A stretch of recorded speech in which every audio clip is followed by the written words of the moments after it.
my YouTube channel. Before we get started, I just want to give you a little bit of an insight. Basically what I'm going to do is I'm going to do pedal reviews and sort of other gear reviews. Pedals in the, well, I suppose what you call budget pedals, you know, pedals in the range of sort of 50 quid-ish. For now, because I'm very new to this and don't understand much, the sound you will be hearing of the pedals will be coming straight from the amp, picked up by the camera. I know it's not great, hopefully it will do for the time being. Without further ado, let's get started.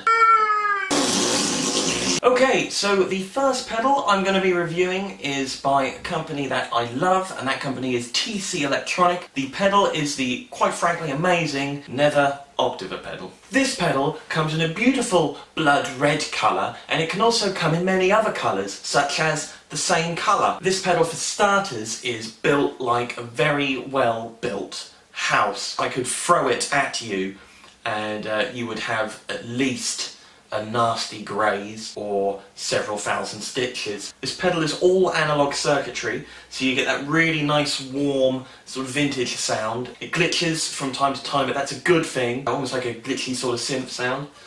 The input jacks are top loaded, so that means that you can maximise your pedal board space and put them all nice and close together. Like best friends, I suppose you could say. So basically what you've got is you've got a dry level, which is the sound of your guitar. You've got one octave down, and then in case one octave down wasn't enough, you can go a second octave down, which is where you will get all those very low synthy sounds. You know, you might not think they're synthy, but I do. So at 9 volts, if you've got a 9 volt adapter or, you know, power supply, whatever, it will go straight into there. This pedal is also true bypass, which, as we all know, is a wonderful thing because it won't mess with your tone or your signal, and you will have all the clarity you want in the world.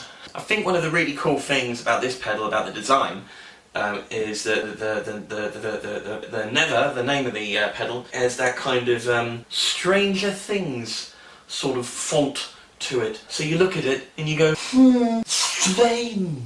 I think another brilliant thing about this pedal is the size of it, because it is a similar size to your sort of MXR pedals, or, you know, your, well, I suppose your standard size pedals. This one is just a little bit bigger, and for me that is amazing. I love big pedals. Not only do they look better to me, you won't make mistakes with a big size pedal like this, because sometimes you want to go stomp on your octaver and you might accidentally click on your tuner. So you're about to launch into a massive sound and it's like, oh yeah baby, tune it, and you just don't want that, really. So let's hear how the pedal sounds. You're going to see it on my board, because it is actually part of my live setup at the moment, and it is actually a pretty inspiring pedal. If you dial in sounds that, you know, you can dial in sounds that make you feel like you want to create something new, and you can just keep on playing and stumble across some really cool things. Let's hear how it sounds. Oh, but Jesus Christ, what am I gonna do with you?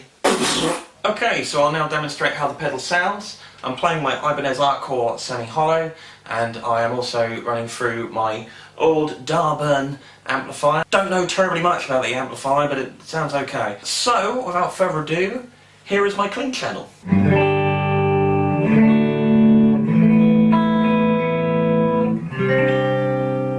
Okay, so it's kind of like that. Very dry, very basic, very plain. Here is the Nether Octaver with all the dials set on 12 o'clock.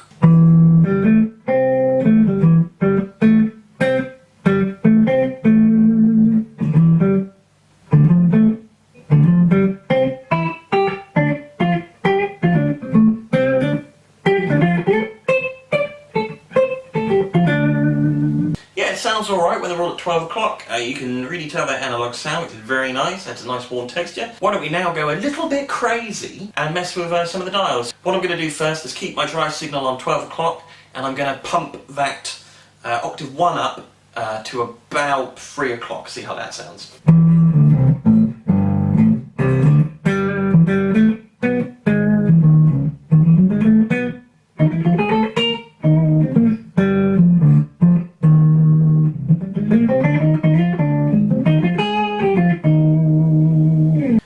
Sound of that. That's really nice. It's very bassy.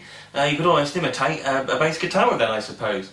So let's try that exact sound, but I'll take out my dry channel so it's about at 9 o'clock, so it's almost not there.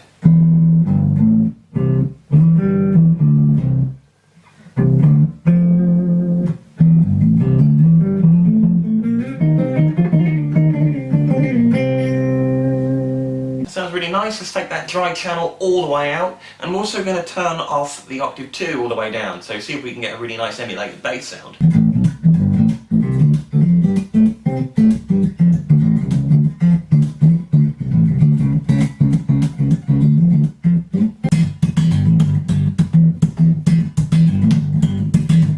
So as you can see, just through a few seconds of playing already, it's quite a versatile pedal. I'm having fun for one. I always like to have fun. What I'm going to do now is I'll reset it all back to 12 o'clock, except on the octave 2, I will now put that to 3 o'clock, so that will be the more dominant of the 2 octaves. And we'll also be remaining on the clean channel just for now. But don't worry, we'll be moving to dirty very soon.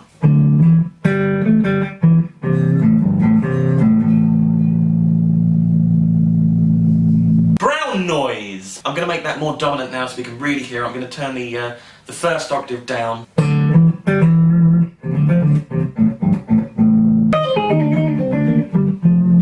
Let's go all out and let's just turn that first octave all the way down. Go subterranean with the sound. Oh, I hope you could hear it. You could really hear it glitching out. Oh. I think it would be very easy to get lost in a tunnel of bass. That's part of the fun, isn't it, really? What I'm going to do now is try some stuff on the dirty channel where I think the pedal really shines and it really shows off its character, its hidden identity. Okay, so starting off all back at 12 o'clock. The distortion pedal I'm going to be using is one of my favourites, and that is the Boss DS1 Distortion. What a classic!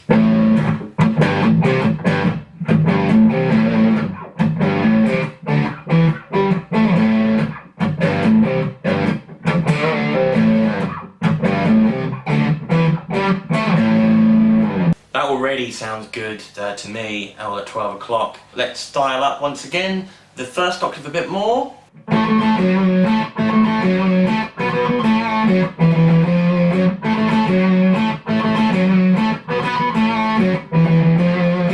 Okay, reverse that. I will dial up the second octave more and dial that one back down.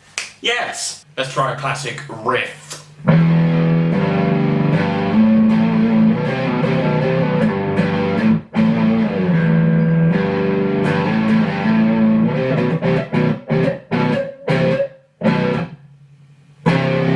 I think that sounds really, really cool. What I'm going to do now, just for fun, is take down the dry signal a bit, pop down the first octave a bit and keep that second octave up and see what we get.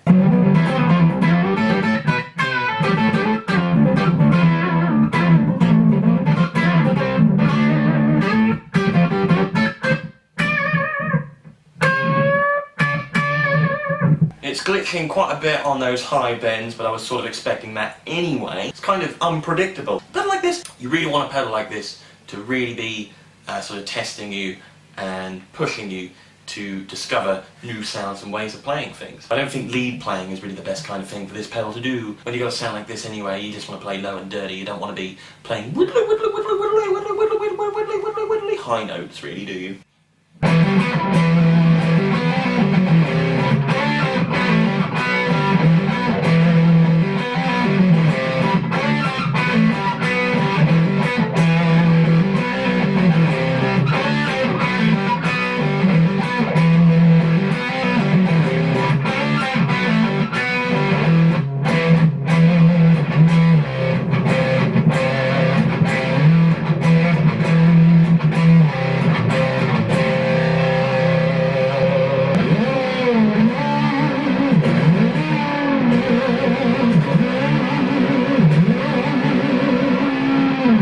Why don't we go ahead and try out this with some fuzz.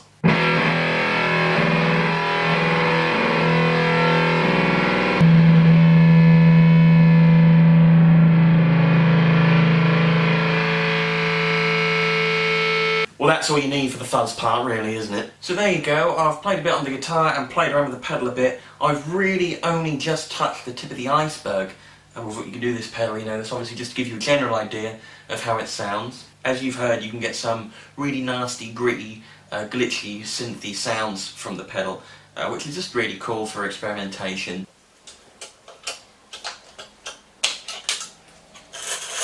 So there you have it. There is the TC Electronic Nether Octaver pedal. As I say, this has been my first video. If you feel I've missed anything or haven't supplied enough information, please do let me know. If there's something vital, I can try and sort of better that as the videos go ahead. And yeah, I really hope you enjoyed it. It's been a blast, a jaunt, a fandango, a ding dong doodle doodle doodle berry berry berry thing fangle dong dong. Please remember to subscribe and like and share the hell out of the video. Toodaloo, toodle pip, tally ho!